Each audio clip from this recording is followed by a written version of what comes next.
Tapi sopirnya itu udah ada, tinggal masuk ke Hong Kong itu gimana caranya gitu. Oke, untuk orang dari Indonesia untuk menjadi sopir itu nggak bisa, Mbak. Jadi pertama, di sini kok banyak toh, saya lihat di Taiwan. Sebentar, dengarkan saya ngomong dulu. Oke, kalau dari Indonesia langsung masuk ke Hong Kong sebagai supir itu tidak bisa. Satu, dia harus masuk Hong Kong sebagai pembantu. Iya. Setelah masuk jadi pembantu, nah di situ baru dia les supir. Setelah lolos dari les supir Hong Kong, baru dia mengambil SIM Hong Kong. Setelah dia memiliki KTP Hong Kong. Jadi kalau tiba-tiba ambil dari Indonesia sebagai supir tidak bisa, sayang. Oh gitu. Jadi prosesnya di awal dia harus masuk PT nih. Proses nih sebagai pembantu. Nah, setelah itu masuk Hong Kong, visanya sudah siap. Kita bawa dia buat KTP ke Hong Kong. Iya. Oke. Setelah buat KTP Hong Kong, nah di situ nanti Koko Thomas kan kenal nih sama orang yang ngajarin nyopir. Karena kamu pinter supir di Indonesia bukan berarti pinter supir di Hong Kong. Kamu harus les lagi.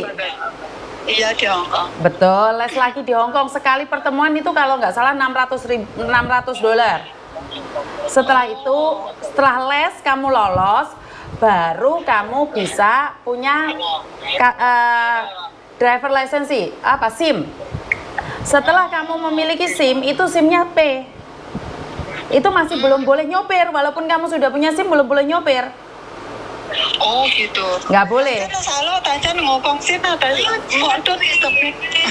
anak-anak ngerusui. Setelah itu dia bisa bawa mobil itu, tapi secara pribadi nggak boleh keluar dari on the road. Kalau ketangkep polisi tetap aja salah, melakukan kesalahan. Nah, setelah itu dia renew kontrak. Nah, baru setelah dia renew kontrak, baru dia punya SIM, majikan punya mobil, semuanya terdaftar, dikirimkan ke imigrasi. Jadi di kontrak kerja dia itu ada amendmentnya, dia boleh bawa mobil. Oh, betul. Jadi nggak ada, walaupun sudah bisa nyopir, tiba-tiba masuk Hong Kong nyopir nggak ada, sayang. Oh gitu. Betul, itu tahapan-tahapnya. Karena Koko Thomas minggu depan ini juga nerbangin cowok. Sama kayak gitu juga. Prosesnya dari awal ya sebagai pembantu itu. Domestic helper ya. Betul. Betul. Jadi Koko Thomas ngerosesin. Terus gitu kalau domestic helper itu nanti masuknya ke majikan saya gitu toh? Iya no, jadi pembantu.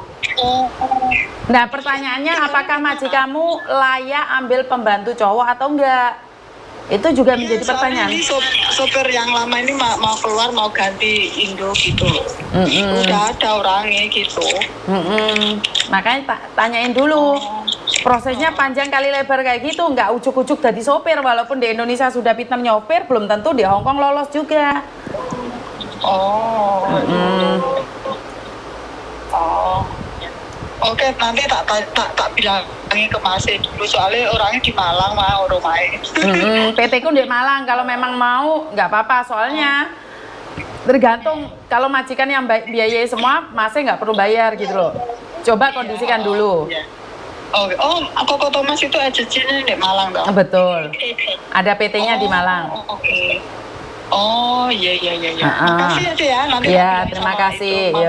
Yuk, Papa.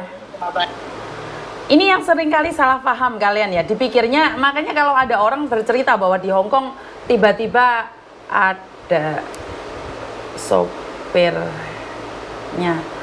Jadi kalau ada orang tiba-tiba promosi jadi sopir di Hong Kong, saya cuma bisa ketawa aja. Karena bagaimanapun juga saya adalah mantan agent ya Mbak. Dan hari ini anak saya menjadi agent.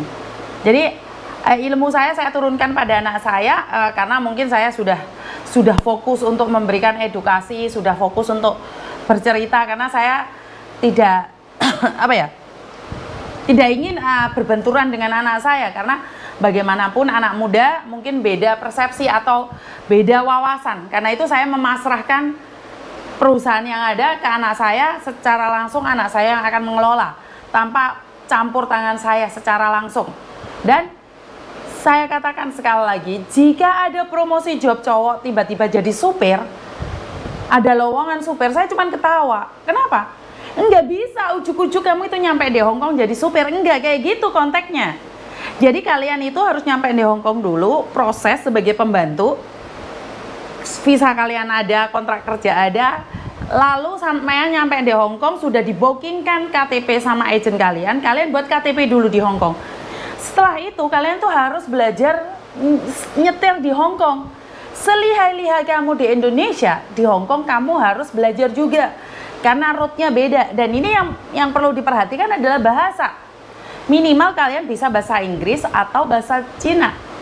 Nah, kalau kalian ada promosi tiba-tiba ujuk-ujuk jadi supir di Hong Kong, pertanyakan, bahasa penting nggak? Bahasa nggak penting belajar di sana? Nggak gitu konteksnya.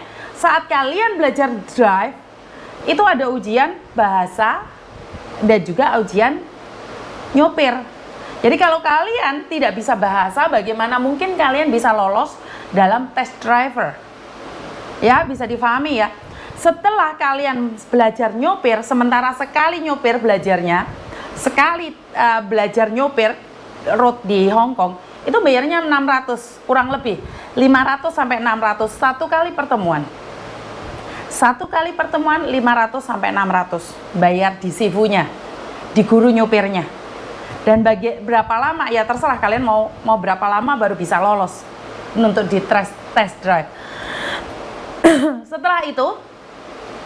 Setelah kalian punya lisensi dan kalian di lisensi itu ada tulisannya P, apakah kalian sudah bisa nyupir? Belum.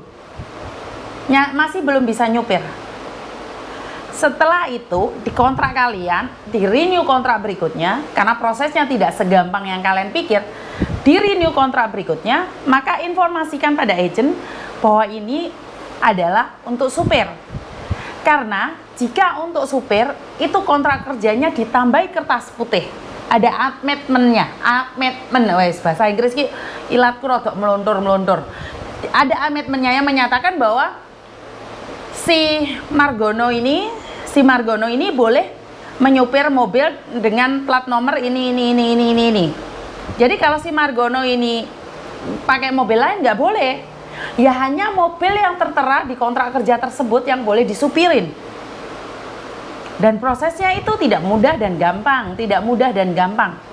Jadi ada prosedurnya. Untuk ambil job cowok, majikan juga banyak sekali pertanyaan dari imigrasi. Jadi buat teman-teman ingat-ingat ya. Jadi untuk proses supir di Hong Kong, kalian boleh tanya deh. Karena Koko Thomas sering juga merosesin supir cewek atau apa di tempatnya Koko ada loh, boleh tanyain. Tidak semudah yang kalian bayangkan. Jadi nggak ujuk-ujuk. Dan proses detailnya itu sangat banyak sekali. Tidak ada agent yang akan menjelaskan. Karena bagi mereka sahih juga sih. Tapi saya ingin kalian tahu bahwa tidak semudah yang kalian bayangkan, tidak semudah yang kalian pikirkan. Prosesnya sangat detail sekali. Dan setelah kalian memiliki lisensi, kalian nggak bisa bawa mobil lainnya selain mobil itu. Jadi nggak bisa kayak di Indonesia gitu, kamu punya lisensi apa aja, naik mobil apa aja nggak apa-apa. Nggak kayak gitu konteksnya. Jadi bisa dipahami ya teman-teman, karena banyak sekali pemahaman yang kurang. Begitu juga dengan job di kebun. Job di kebun itu lebih ke kontrak mandiri, karena tidak terdaftar. Tapi untuk job di kebun itu suratnya itu harus keluar dari labor department juga. Jadi majikan untuk mengambil seseorang dari Indonesia untuk bekerja di kebun itu harus keluar surat dari labor mengizinkan berapa orang dari luar negeri untuk bekerja di kebun tersebut. Karena itu saya selalu bilang job packing dengan mudahnya mengatakan ada job packing, job laundry, enggak mudah kayak gitu untuk mengurusi surat-suratnya. Jadi karena saya sendiri pernah terlibat dalam pembuatan visa, saya sendiri terlibat dalam pengetikan kontrak, saya sendiri terlibat datang ke imigrasi untuk membuat data-datanya. Jadi saya benar-benar tahu, Mbak. Jadi untuk sementara ini mungkin belum ada yang perubahan antara semua data-data itu. Karena itu saya selalu katakan buat teman-teman, tidak semudah itu. Bahkan saya juga punya contoh-contoh kontrak kerja yang dimiliki oleh perkebunan. Jadi beda dengan kontrak kerja sebagai pembantu. Karena itu saya ingatkan berkali-kali, tidak ada job yang mudah untuk prosesnya. Semua job yang ada di luar negeri itu membutuhkan proses step by step. Jika ada orang yang mengatakan dalam jangka waktu 7 hari sampai 10 hari kalian terbang, pastikan itu adalah penipuan, calo. Dan ingat, jika kalian mengetahui calo yang melakukan praktek seperti itu, kalian boleh laporkan ke BP2MI, ada nomor-nomornya, dan juga kepada BP3MI atau BP4MI, karena mereka menangani TPPO. Walaupun belum ada korban, kalian boleh melaporkan, karena melakukan atau sudah ada indikasi ingin memproseskan orang ke luar negeri. Jadi berhati-hati teman-teman, apalagi di musim-musim paceklik, banyak sekali orang gelap mata. Kita yang membutuhkan informasi, kita yang membutuhkan pekerjaan dengan benar, kadang-kadang kita bisa tertipu. Jadi pesan saya, sebarkan video-video yang kalian lihat, kasih tahu keluarga kalian agar terhindar dari penipuan job di luar negeri. Terima kasih, kurang lebihnya saya minta maaf, dan wassalamualaikum warahmatullahi wabarakatuh. Berkat Tuhan mengalir atas hidup kita semua. Semoga semua makhluk hidup bahagia, dan ingat satu hal, jangan pernah putus asa dalam mencari sesuap nasi. Terima kasih, bye-bye.